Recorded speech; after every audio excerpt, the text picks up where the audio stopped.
How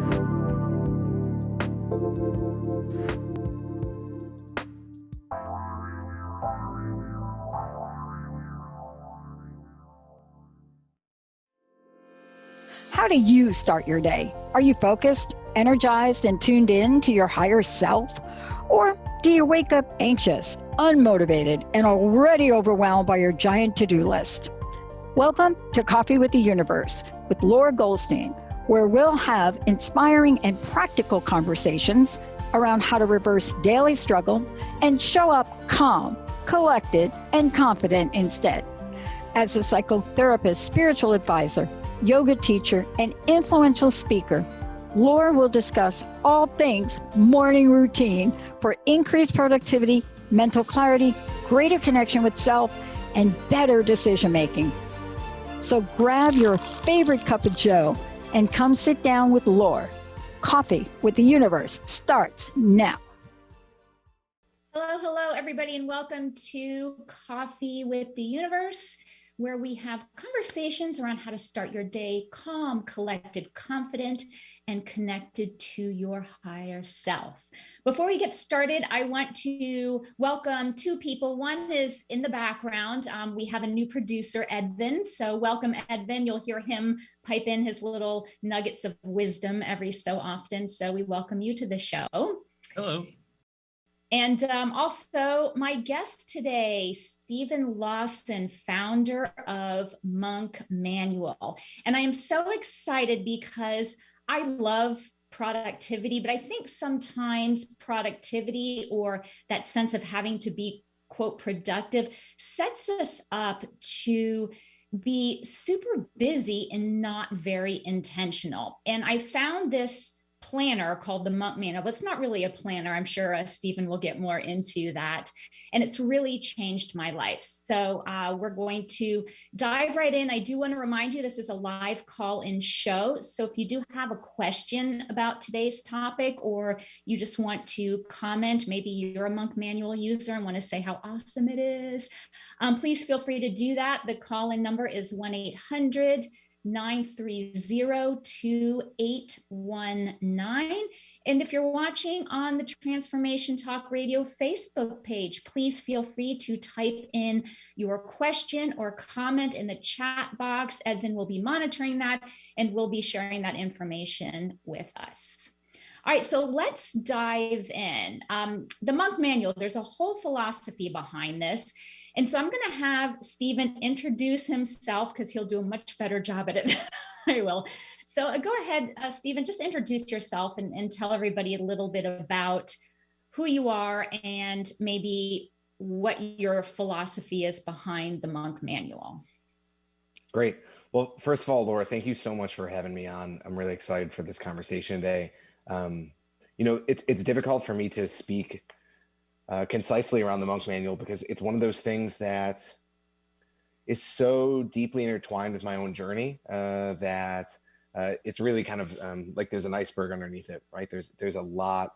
I like to think that it's almost like a Venn diagram where all these different areas of my life kind of converged into this central piece, right? So to explain the Monk Manual can be a pretty long journey, but to summarize.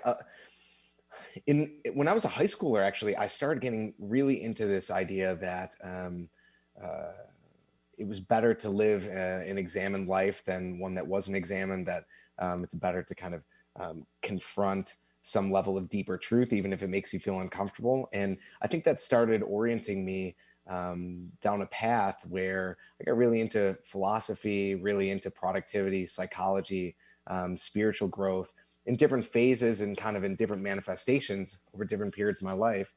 And most recently, probably about 5 years ago, I was most deeply into the productivity space and had found myself really highly effective on some level from what you would call, what most people would think of as productivity, right? So I was getting a lot done. And I think I was actually not only working hard, but I was working fairly smart. But still what was ending up happening was at the end of the day, I'd often feel a sense of a lack of peace, right? Like it was almost like I was living my day like I was on Wall Street, racing through things, trying to get all this stuff done. And then at the end of the day, because I wasn't really even present for the majority of my day, I wasn't really sure of what had happened. I wasn't really sure of what the meaning of all of it was. I just kind of felt empty, right? And what I ended up realizing was that when I was encountering a lot of psychology around meaning and around things like positive psychology, I started seeing so much overlap between the best of what I was finding in productivity circles with what I was finding in these spaces in psychology, and then what I also found from these more like wisdom teachers from different spiritual traditions. And all that seemed to align around some core kind of orientations towards work and daily life in the world that I felt most prominently actually was lived out amongst monks, which was kind of fascinating to me. I had come in contact with monks in various capacities at different times. And it always struck me that, you know, one of the benefits of something like a monk is they're so novel to us, right? Like we're kind of locked into this way of thinking about life, right? Like there's so much that's already programmed for us the moment we wake up, right? We're born into a whole culture of best practices around what everything means. And something like a monk is, in some ways, they signify something very, very different. It doesn't make sense to our modern minds of why that would really even be a path that would be a path of fulfillment, right? It's so contrary. And yet it was in that I ended up seeing, you know, there's a lot that seems to be geared around servicing some of our deeper desires as human beings. So really from there, I was really intrigued by this idea of, can you take I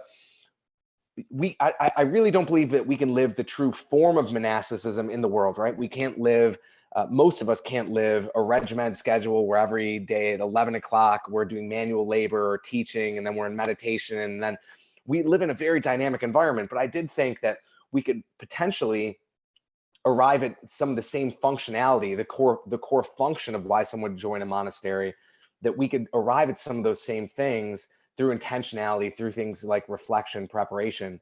So that's what the monk manual itself came out of. It is called a planner, but it's different than most planners than I think most people will be used to, because it's not really about managing tasks or to-dos. It's really meant to be more of like a system of life that you work through. That's kind of a point of entry for engaging the lessons of life that might be coming at you every single day. So.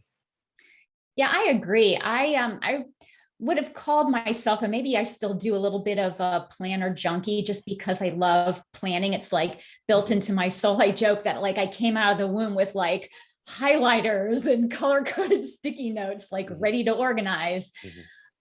And I've tried a bunch of different planners, journals, some that they're all very spiritual in context. Like some really focus on what are your core values, but like every time I'd be like, oh, bright new shiny one, I'd always come back to the monk manual. And I felt that because we have this false sense of productivity, it's like hustle. I hate that word, hustle, really hustle, and you can, make money and be successful. And that put so much pressure on me that when I didn't have something filled with like 20 to-dos, I almost felt like I wasn't good enough. I wasn't successful enough. I wasn't accomplishing what I needed to accomplish. And I think when you talk about like the monks, they're operating from this internal piece. And as a yoga teacher, I try to teach this to my students, that when we operate from that place of just peace and inner wisdom, it truly is a game changer when it comes to planning your day and executing the tasks of your day. So I do think that we have this false sense of accomplishment out there, like the message that society tells us. Yeah, there's a quote, and I'm paraphrasing, but by Kurt Vonnegut. It goes something along the lines of human beings are really bad at telling the difference between the good news and the bad news, at least like relative to the moment, right? And What's interesting is a lot of the productivity culture is built off this idea that um, the way you become productive is by increasing action, right? It's hustle, it's action, it's work hard, it's all these things, which sounds so nice, but we also know that when you really look at something, or when you zoom out even just a little bit, action is not the same as progress, right? Like you can go really, really fast in the wrong direction, and you are moving fast and you are acting in a very strong way, but you're not getting any closer to your actual goal, right? And sometimes actually moving closer to that goal takes you to go a little slower. It actually takes you to go slower so that you see the exit ramp that you have to turn off of, so that you don't miss the sign that says there's a cliff right here, right? And then the other piece, and this is, I'm generally a very hopeful person, but I get really passionate about this because I think it does people a very great disservice, right? Most of us are trying to figure out how to make our lives work, right? People who are listening right now, chances are they're thinking, my life's working relatively well. I want to make it work better in one way or another, right? And we look to people, who will model something for us that we can say, hey, I want to follow this, or I want to follow that, or I want something of what this person has. Now, the problem is so many of the people that we post up as kind of like heroes or models for us, especially in the productivity culture, but even more globally than that, it's a very specific model of success, which seems to correlate with happiness. But I've met some very wealthy people in I mean, from a holistic standpoint, their lives are often complete disasters. And I'm not saying that in a judgmental way, but when you really see it close up, what you end up realizing is, when you're willing to have tunnel vision and sacrifice everything around a specific niche part of a human experience, it's not really that hard to succeed in that area. But that doesn't mean that correlates with a fulfilled, meaningful, full life, right? All it means is that you might look really good. You might look like you've been successful in one area. And I want to highlight that, because I do think there's a real tragedy on the back end, because a lot of times the people we look to as models, we really shouldn't. They really don't deserve our trust as models for our life. Well, it's just like in Facebook, anybody can post what they want to make themselves look a certain way or be a certain way. But it's like, yeah, take it all with a grain of salt, because you really don't know. But I think with too, like when we look at our to-do list and all this action that we're taking, there's so much on our plate that is stuff that we don't even want to do, or stuff that doesn't even get us moving in the direction of our goals. We set these goals, and I'm totally guilty of that. I have a book that I've been writing for like 5 years now, and it's like, yes, every year, this is going to be my goal. But then when you look at what is actually on my plate, there's nothing on there that's actually working towards that. I'm very acutely aware of that. I remind myself all the time.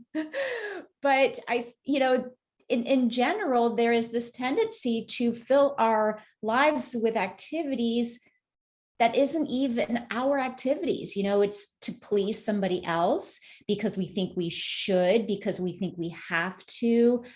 And when we plan our day and structure our lives around that, 7 years goes by and we're like, damn, we're not even closer to what, I'm not even close to what I wanted to achieve. And now 7 years has gone by.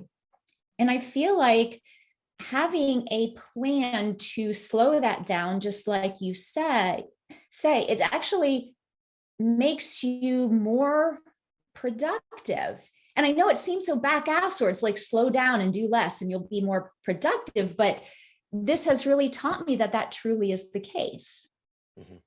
Yeah, and I think that dynamic plays out on two levels. It plays out on a macro and kind of more of a micro level. On a macro level, I once in a previous role had a project go wrong, and my ego was a little bit hurt, and I felt like people thought I wasn't a great project manager. So my ego's reaction was to say, I'm going to go and get certified in project management.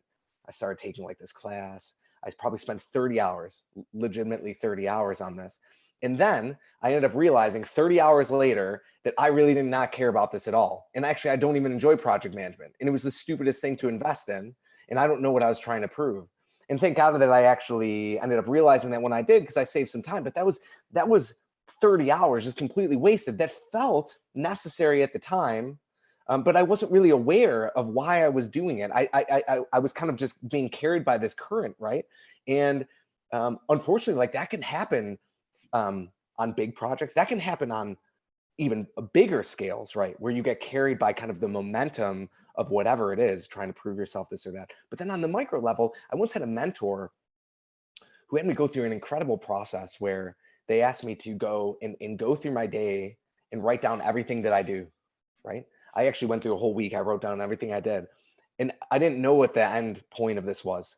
But then at the end, what they asked me to do was to answer for for all these different actions, why do I do that, right? Which is, it's such a fascinating experience when you go and say, okay, I brush my teeth. Now, why do I do that? Or why am I doing that, right? Why am I taking a shower in the morning? Why am I doing this and that? And there are some things that you'll end up realizing, man, there's really no purpose to doing this. Like I'm doing this because maybe it's out of habit. Maybe this is what my parents always did. And I'm I just feel like this is what you're supposed to do. But then you also realize that some things that you take for granted that you feel like is almost like a burden, like brushing your teeth or whatever, there actually is something meaningful in that because you're actually trying to serve a greater good, right? We often lose our sense of motivation and purpose when we can't see why what we're doing matters at all, right? And so doing an exercise like that helps you to arrive at, okay, these things actually don't matter. And I can try and negotiate, figure out how to take them out or at least reduce the scope. But some of these other things do matter. And I can be getting a lot more meaning and a lot more joy and fulfillment from these than I am currently. So but yeah, that dynamic certainly plays out on so many levels for us, and it is counterintuitive. But it's this slow down to speed up. But I would even say that for me, I don't even know if it's a slow down to speed up. I really think it's I'm not really sure where we're trying to go that we're trying to speed up. You know what I mean? Like I'd almost rather go slow and try to make the greatest impact I can and be here for the one life that I like am here for. You know, and Yeah. just do it well. So and feel at peace at the end of the day. You know. All right. We do need to take a break, but before we break, you sent something out, and there was just one question to ask that I thought was so brilliant, and it really just kind of sums up what we've been talking about. It says, "What can I invest in that will give me the greatest return on my investment?" And you're talking about time here, and it's almost like if you ask yourself intentionally that question when you're planning out my day, is this a good investment for the kind of life I want to invest in? Is this action related to that? And I think that would just make people so much more aware if they just took that step every day when they're planning out their to-do list. Mm-hmm. All right, we are going to have to take a break. So when we come back, I want to dive more into the Monk Manual. Remember, this is a live call-in show, 1-800-930-2819. If you're watching on Facebook Live and you have a comment or a question, please go ahead and type it in, and we will see you after the break.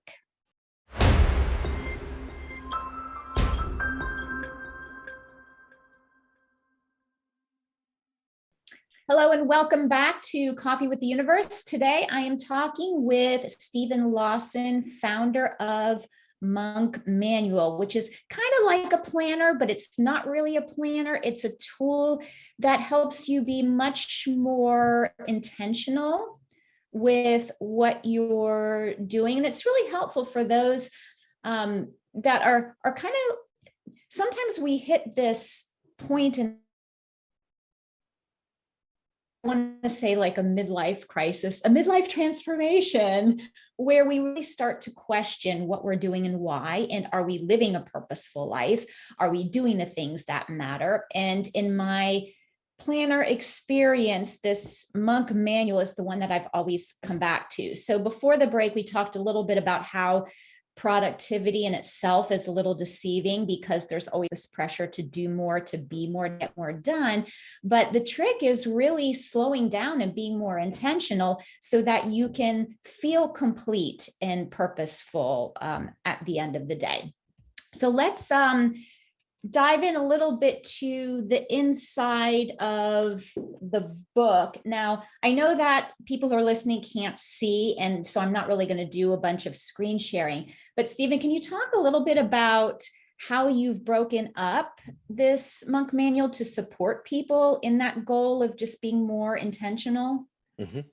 Yeah, absolutely. So the first kind of core dynamic that's playing out is what we call the PAR method, which is this cycle of preparing, acting, and reflecting, right? So in a lot of ways, our actual experience of life follows this very simple pattern, right? Whenever you think about growth, what happens is you're kind of going through this process of like you're preparing for an action, undertake an action, you and then you gain some sort of insight, right? That when you lean into all three, the preparing, acting, and reflecting, you arrive at the highest level of intentionality. You can arrive at some level of growth without preparing. We can't help but act, right? So that's the one piece that's always there. But most productivity tools are going to be based on this model of kind of preparing and then acting. I think one thing that makes the monk manual a bit different is this reflection piece. But really, I mean, in some ways, what it's trying to create is this feedback loop, this kind of feedback loop of sorts, a flywheel effect in someone's life where you're kind of preparing for the day or preparing for the week or the month, living into that. So by actually choosing what's most important up front, rather than spending your whole day feeling pulled in 1,000 different directions, you actually can say yes to this and no to everything else, so that then you can experience a certain level of freedom in the present moment to operate in your most creative capacity and to experience a certain level of presence for whoever you're engaged with at that time. But then also on the back end, to then be able to reflect back and to see what really took place in that day, week, or month. So the PAR methods are really core to the monk manual. And then it kind of follows this waterfall type approach where the idea is you first start with your month, and the month pages are broken into, and I'm going to speak about the monk manual, but especially for anyone listening who maybe doesn't feel like they're ready for a planner yet, or you can take these principles and apply them regardless of whether you're using the tool or not. And I really encourage you to. So the idea is on a monthly basis to say, here's my top priorities, right? And then to let those priorities trickle down. So the priorities, if you have, maybe here's our top 5 priorities, then when you're making your weekly priorities for the rest of the month, have those tie back in, right? So everything kind of becomes anchored as it flows back up. Your daily priorities come out of your weekly come out of your monthly, and that way you can make sure that you're allocating the space necessary for the things that are important rather than urgent, because often emotionally we get drawn to just dealing with the urgent rather than that which is important. So we have to be really intentional about setting aside the space for the important things, the things most important to us, right? Then on the weekly pages, there's also this component of kind of like a monthly check-in where it's, probably whatever it is, every year, I think it's once a year, maybe you go to the doctor for a checkup, right? You don't really go to the doctor every week. That would be excessive, which is why we don't do this checkup, this kind of personal inventory every day. It's not really necessary to go that in depth, but once a month, it is important to see how are you doing, like in terms of your physical health, in terms of your, how are you feeling about like your relationships, things like that. And there's a few other prompts there too that are meant to orient you. There's some stuff around habits, a theme for the month. The weeks are similar, but the way we experience what we're trying to really tap into is this concept that we engage time in a different way based upon the scope of time. So it's no coincidence, for example, that it's usually when we come upon a year, right? Whether it's our birthday or January, we start thinking about, okay, what are my priorities? Like, is my life really tracking, right? It's like, and that's the amazing power that just the framing of time has for us, is we start viewing things on a different scale, right? Even when we think about how old we are, right? If you could ask someone, how old are you? They respond in terms of years. They don't respond in terms of days. But even if they respond in terms of days, like thinking about your life in terms of days actually changes the way you relate to your time pretty dramatically, actually. And so we're trying to lean into what the strengths of all of these different windows of time, and what you can do by kind of looking at it in those glances. So the weeks are really good for kind of getting this middle ground sense of reorienting around certain goals, priorities, and in your to-dos, and then also to have kind of like these high level overarching growth directions for your life that week and for the relationships in your life. The weeks, there's also a pretty heavy reflection component, because the weeks are really powerful for starting to recognize patterns and trends.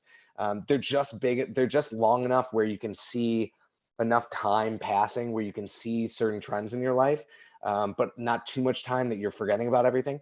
And then the days are really the kind of the bread and butter of the Monk Manual. That's where you're living and breathing pretty much every day, and it's a real practice of sorts. I don't use the language that it's a mindfulness practice or tool, partly because mindfulness is so popular now that I feel like it means a lot of different things to different people, but it is a practice that helps to root you in the present moment, to bring you to a point of clarity, and to help orient you towards acting in and through the things that are most important to you. So one of the things that this is a small tangent, but I do think it's important, that one of the things that kind of lies at the heart of the Monk Manual is a pretty strong denial of this strict split between like being and doing. This idea that we have kind of these two selves or ways of interfacing with the world.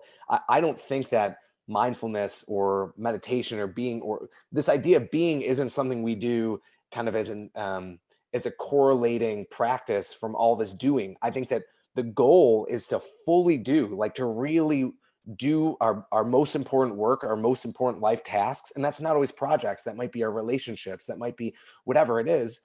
That's different for every person, but to also fully be, right? And you don't have to go to Bali, to a retreat center, to do that.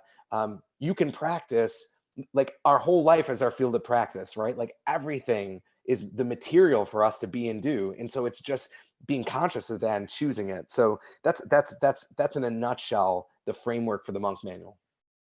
I feel like it flows really nicely. And I love reading comments in your Facebook group, because some of them make me chuckle. And once in a while, someone will be like, oh, we keep repeating the same things through the month and the week and the day. And I'm like, that's the point, is to be consistent with that. And Edvin will tell you how I like consistency, because I'm like, no, the same song, and all of my little tips and blurbs, play me the same song, consistency.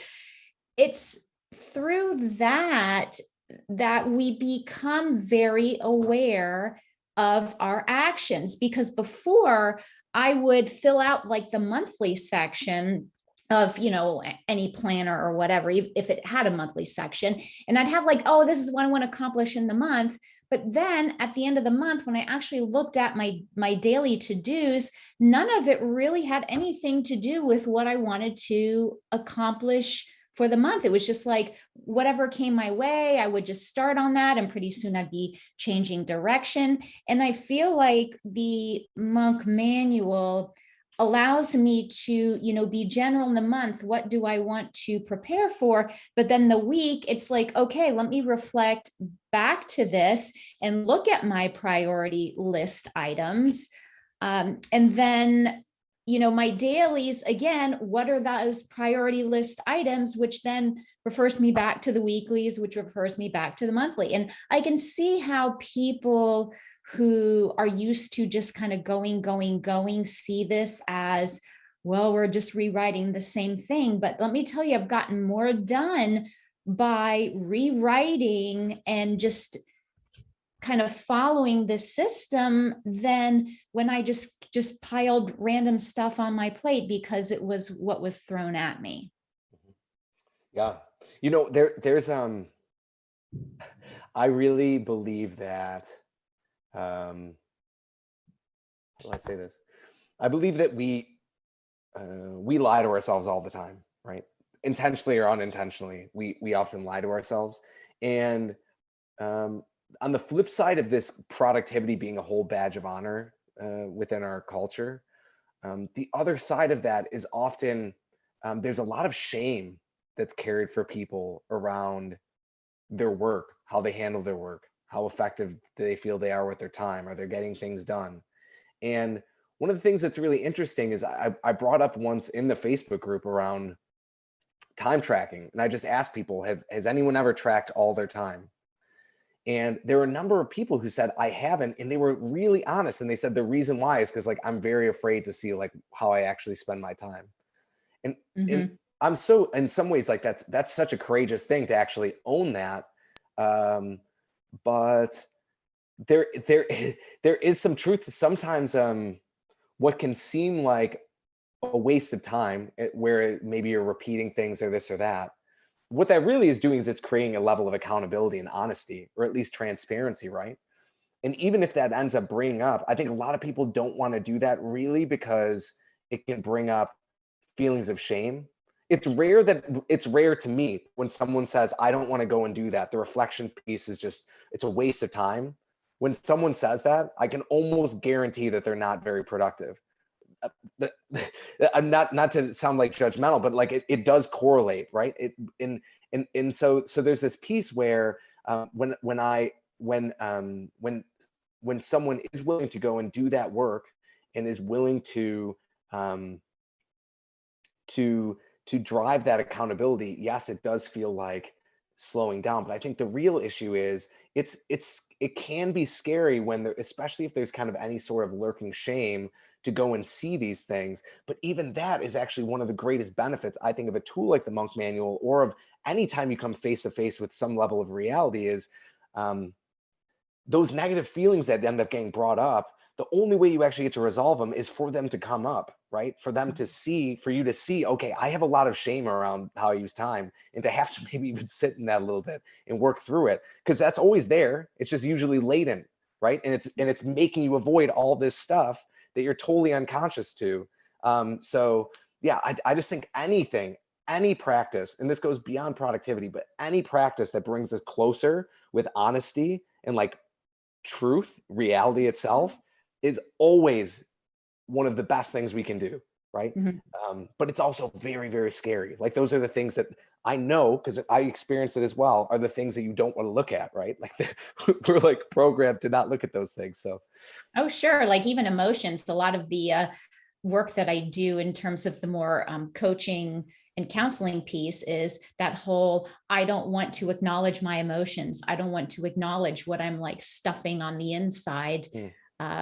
Because I'm afraid of what that will feel like or what that will mean. So yeah, I mean, just to do, if anything, maybe from this conversation, it's do an inventory of your time, what you're doing, and track that and just see what comes up, and not to have judgment on yourself, not to try as hard as you can to not, have this shame around it. But ultimately, when you can do that, then you are aware, and now you can do something about it because you have that sense of awareness. Yeah, and Laura, one other thing I'd love to like just add on that with the time tracking. There's a woman I know through the Monk Manual who ended up tracking their time, and they were feeling this stress around it.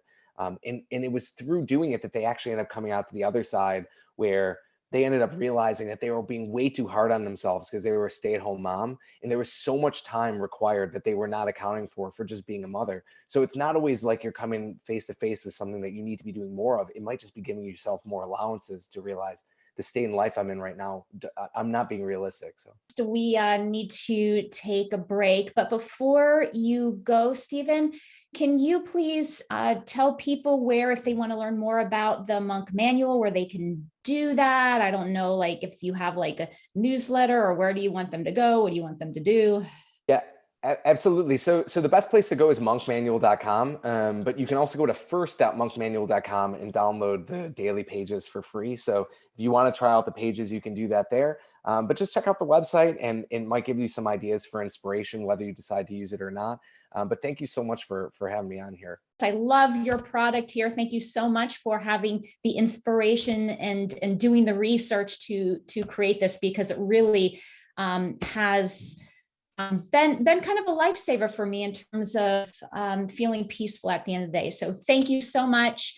And go check them out, monkmanual.com, download the free pages, play with it. They're awesome. We're going to take a break. I will see you after.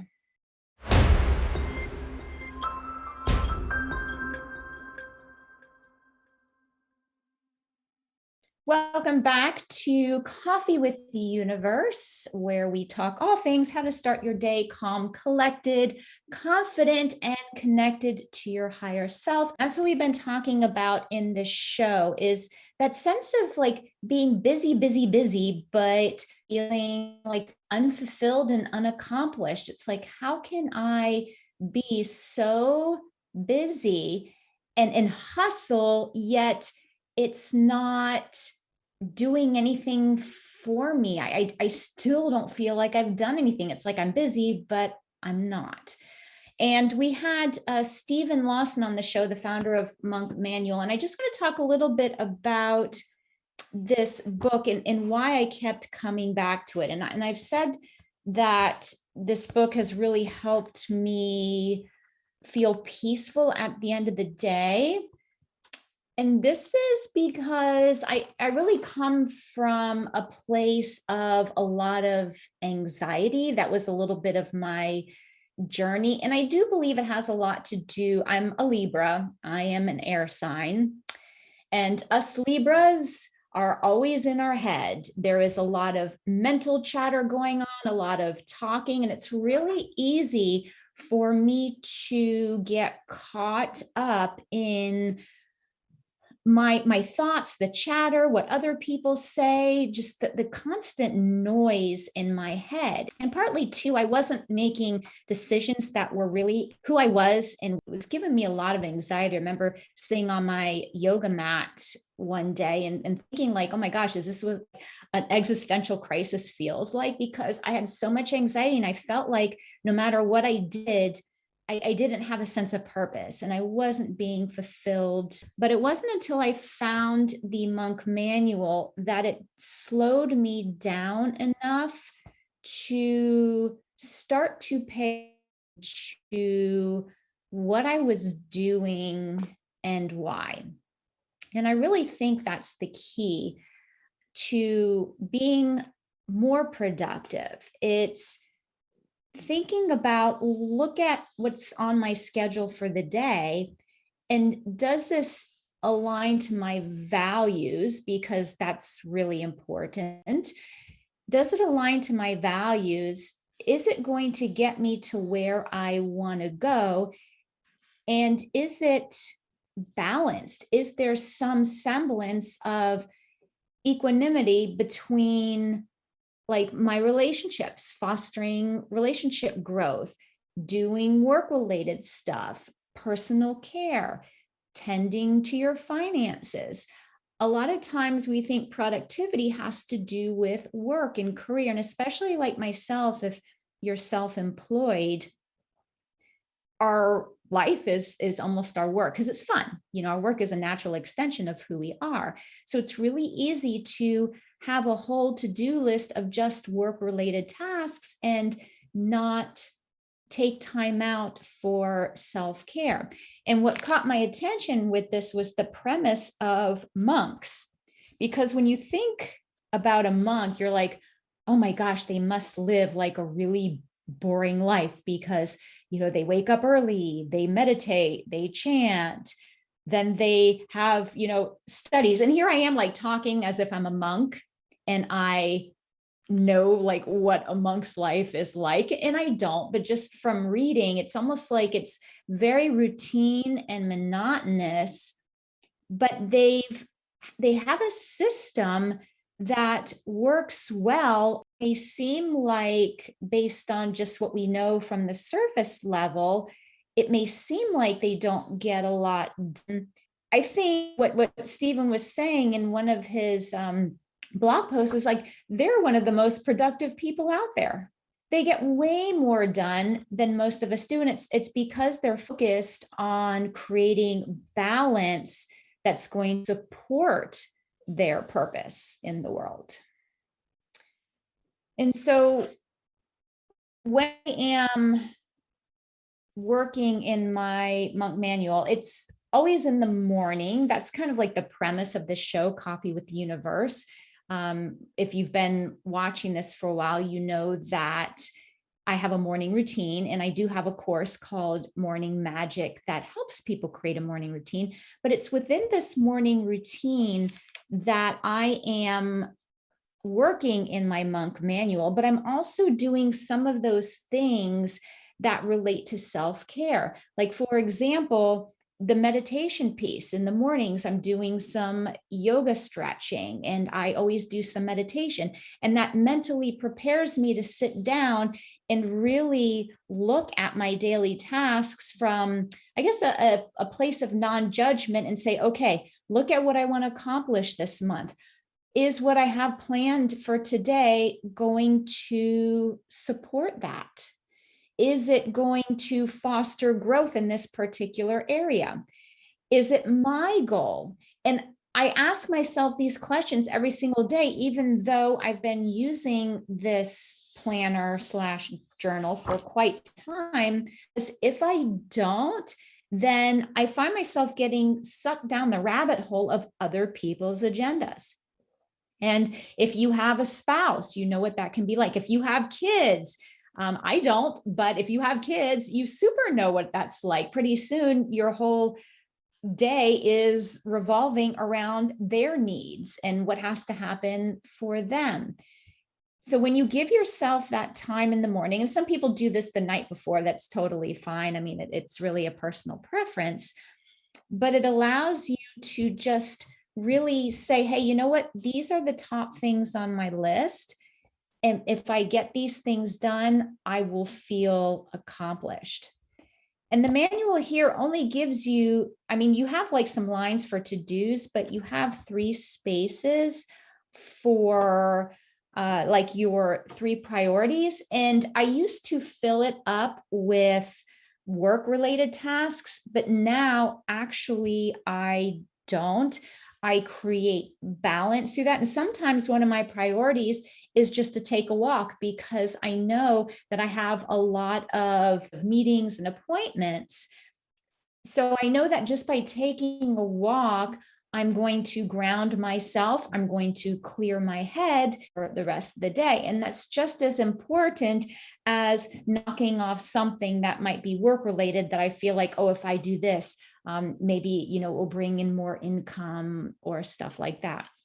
So if you are someone that tends to be highly anxious and you have a planning system isn't really working for you, I strongly recommend that you check out the Monk Manual. And it's kind of nice because it is a balance between structured, but also there's space for, if you're a bullet journal person, you can do some bullet journal. For like the weekly layout, let me see, I don't know if it's on the month. Let me check. Not so much. Oh yeah, on the monthly layout, the weekly layout, and the daily layout all have space with like dot. You can put whatever you want or customize it in that dot grid area. I put my week at a glance, so I make like a little chart with my Monday through Friday. So that I can just kind of look at that and see all the appointments. So that is for you, but then there's room to do a little free flow journaling.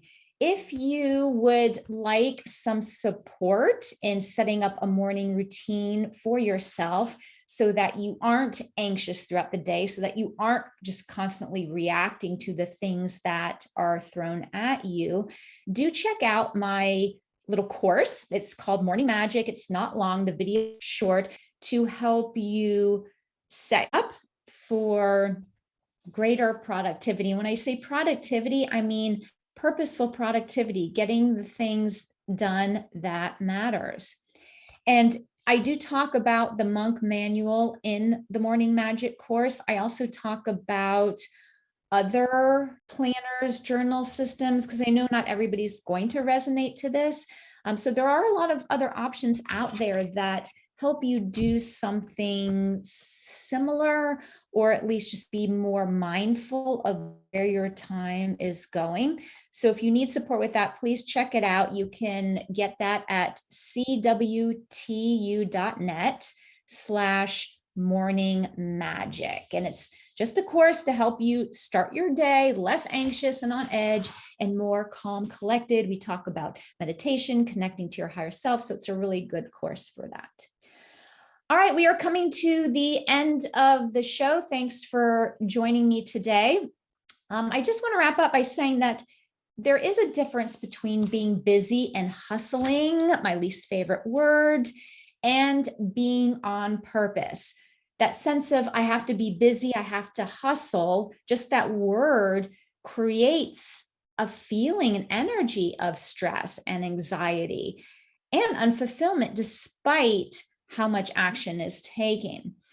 The other avenue, being on purpose, helps you to separate what is important, what isn't. Is my time best invested here? Is it best invested someplace else? And this helps you be more intentional. And this actually creates greater freedom, joy, and increases productivity, even though if it seems like slowing down doesn't. It works, it really does. All right, thanks for listening to this episode of Coffee with the Universe. I will see you next time. I'm here on Transformation Talk Radio every third Tuesday of the month at 2 p.m. Eastern Standard Time. Thank you so much. You've been listening to Coffee with the Universe with Laura Goldstein. Thank you for taking a break and giving yourself this time and joining Laura for Coffee with the Universe. Knowing yourself and listening to your inner guidance are the first steps to creating more joy, fulfillment, abundance, and peace.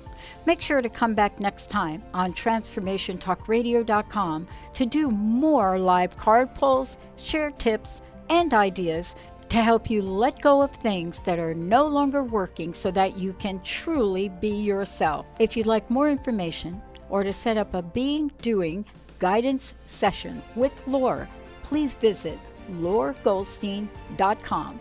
That's lauragoldstein.com. Don't forget, next time, visit with Laura on transformationtalkradio.com.